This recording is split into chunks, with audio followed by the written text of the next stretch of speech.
Hi there, you are joining me at the big Goodwill today. I liked this piece. It was marked Holland on the bottom. I liked the folk art styling of it, and I liked that her hair was, real hair, and that she's holding candles. I thought it'd be perfect for the Christmas season. I liked this cross because it is marked on the back by the potter, and it reminds me of the flowers from Hawaii. So I thought it was a different take on a cross, and very pretty and bright, and no chips or cracks, so I liked that piece. This cup was awfully cute. I almost got it, but the tip of the nose was chipped, but the face was so sweet. I thought that was such a cute little cup. If I wish there had been more of them, two little snowman cups would have been great. I was very excited about picking up this lid because I thought, oh, the bottom has to be here, but I never found the bottom, and they had the lid marked priced, so I figured they didn't have the bottom. Even though the lid was in good shape, I really would like to sell the lid and the bottom piece together, so oh well. This was a cute plate with 3 Santas holding up a platter, and when I went to another Goodwill, I saw a plate with 3 lady snowmen holding up a platter, so it must be a running theme for Christmas time. This was brought to my attention by a lady shopping there, and I stopped to admire this beautiful plate or planter. It was so pretty. I love orange, but it was so big. So I left it on the shelf after I admired its beauty. This was a piece that was made in Peru for $3.99. It was originally sold by 10,000 Villages. It was a nice little set, little boho set with a bowl and platter plate. You know what I'm talking about. And then I thought this might be perfect for a mascot who likes to fly. So you might be seeing that in the future. This box of ornaments looked old, but they also had a more modern feel to me, because they were in such great shape. And then when I turned them over on the back, sure enough, they were distributed by Michael's Craft Store at one time. So I put them back on the shelf, and then I was poking around the other bags of ornaments, hoping to find another bag of vintage ornaments, but I did not. This was a cute little bell. She still had her original hang tag. She was a Royal Majestic bell. And then I thought this was awfully cute, and the big seller on this was first the name. They had a name on it, and the carrot nose was still intact. So I thought that was adorable. In my researches, I believe she is a designer of fabrics, if I'm not wrong. I think so. Look how happy he is. Santa's so happy because he can hold a bottle of wine for you, I believe. He is so happy. And then this angel in the back was green. Her skin was green. It was a little strange. They made a nice couple, though. In the clear glass section, there were these little nut dishes or candy dishes, and I thought those were pretty, and I thought that was neat. Then moving on, there was another little bell. She looked a little annoyed, like she was in the kitchen and you were bothering her. She kind of had an annoyed look on her face. And then here I'm giving you a look-see at the shelves. And then these grabbed my attention because they look like vintage coaster tile things. And it does say that. There are the 4 of them, tile trivets, set of 4. But you can see one was broken. So I didn't even investigate further. I just left them on the shelf. Then I found this, and I thought, I've never seen anything like this before, even if it is white milk glass. And it turns out this is made by Fenton, and it's called Bunny and Clover. And here are 2 recent solds that I found. So I was pretty pleased with myself. And then this was just put on the shelf. And first I thought these were just birds, but it turns out some people are describing them as eagles. And this is made by Jeanette Glass. I thought that was really cool. I thought there were no chips. There is a tiny chip to the front of one of the wings, but I think it kind of blends in. I just thought it was so pretty, and I was kind of rescuing it too because the tips of the wings weren't broken off. So I did take that. Here is a set of salt and pepper shakers. I am convinced they are marking all of their salt and pepper shakers at $2.99. Those were more contemporary, so I left those there. And then here was another milk glass piece, but it just didn't speak to me, so I did leave that one on the shelf. Moving on down the rest of the white section, there was a whole bunch of this china. There was a creamer and sugar, salt and pepper shakers. You can see back there berry bowls and dinner plates, a whole set of china. I couldn't find a maker's mark, so I left them there. And then this does have a maker's mark on the bottom of it. It is, you put little candles in some of the sections on the tree, and it didn't have any chips on it, and I thought it was neat. So I took that, and if I would guess that these are Korean. I thought that they might be kokeshi dolls. Maybe they are considered kokeshi dolls, but I thought they looked a little bit contemporary to me. They might have been salt and pepper shakers. I see the price tag at $2.99. Maybe they were salt and pepper shakers. But I did leave those there.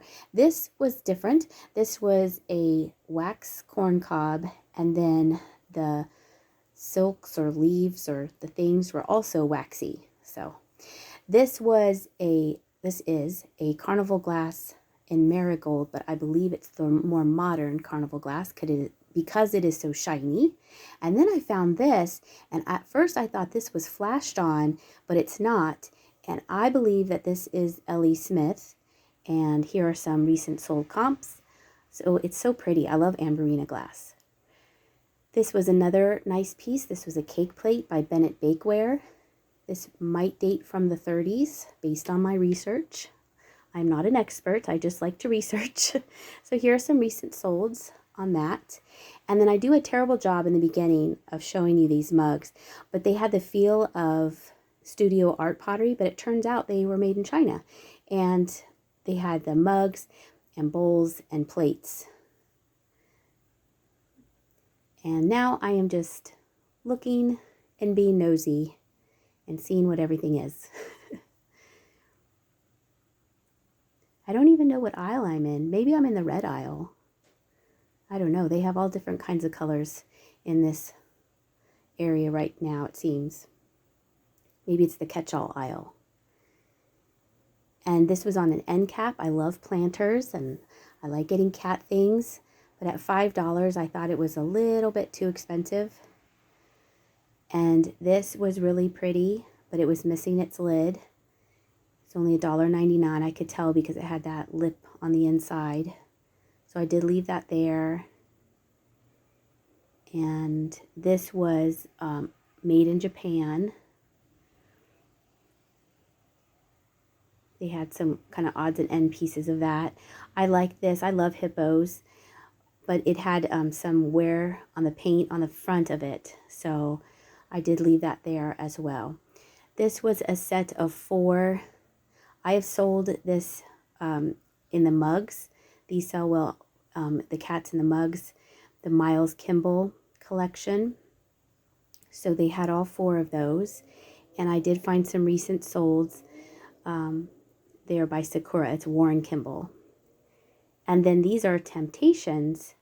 And I couldn't find any sold comps on these. They had kind of a Majolica styling to them.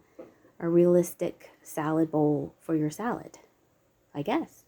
I thought they were nice, but I did not get them. And here I'm showing you that these plates are still here. The stack is getting lower, but they are still here. And then this was a chicken figurine with intentional crazing on it for $6.99. And I thought that tiger cub was cute. I had to quickly get out of the way. It was getting a little crowded there, so I didn't get to really look at the tiger cub. And I thought this was interesting. I thought maybe it was a hide-a-key, but it was just a little flat squirrel. And let's see. Oh, here, I thought this was really sweet. I was looking on the end where the cap is to see if it had a Poland or Germany, but I didn't see any marking. This was against the back wall. This is Temptations. They had it for sale for $14.99, and a recent sold for $22.99. I'm trying to find those vintage ornaments in the bags. Wasn't successful this trip, but you never know. That's why you have to look. They have a huge selection of Christmas now. The Christmas is growing each time I go there. This I thought was interesting. It was stamped on the leg there, and when I looked up the website, this is for business cards. It's forked up art, and they are selling those on their website for $29.99. But I left it there. Probably should have got it, but I didn't. And then just when we had seen all that white left in, I found a white left in candlestick holder. This is made in Japan. It has a tiny little chip on the leaf. I thought that was funny since we had just seen the white holly, and here was a piece of white holly. That had a Mary Inglebright ornament in the front there, so I was seeing if it was worth buying the whole bag, and I decided no, and just to get the candlestick holder. This was wrapped in newspaper, and I was surprised they didn't take it out of the newspaper because they had a sticker on it that said prices on piece. So that made me curious, so I took it out of the newspaper, and it turned out it was a 3-piece set for $2.99, most likely a hobbyist ceramic set. But they were just green trees, nothing special, so I did leave those there. This goes on your candles, keeps the soot from going up into your ceiling. I like the simplicity of the snowman, and then these ornaments were also candles. I think I have looked at this before. I like it, but not enough to get it. I like the styling of it. If you had like a cabana or a pool house, that would look cute there. And then this is some more weeping gold. And then I really like this creamer. And then I peeled back the sticker, and they put the sticker back. And there was a cup, and then they had the sugar bowl without the lid, but it was very light and faded and had staining and hairline crack. So I left that there. But I did like the styling of that creamer. And then here was another chicken for $6.99, a blue chicken. So this is everything I got. I hope you enjoyed this video. Thank you so much for watching and supporting my channel. I appreciate it. I hope you have a great day, and I'll see ya.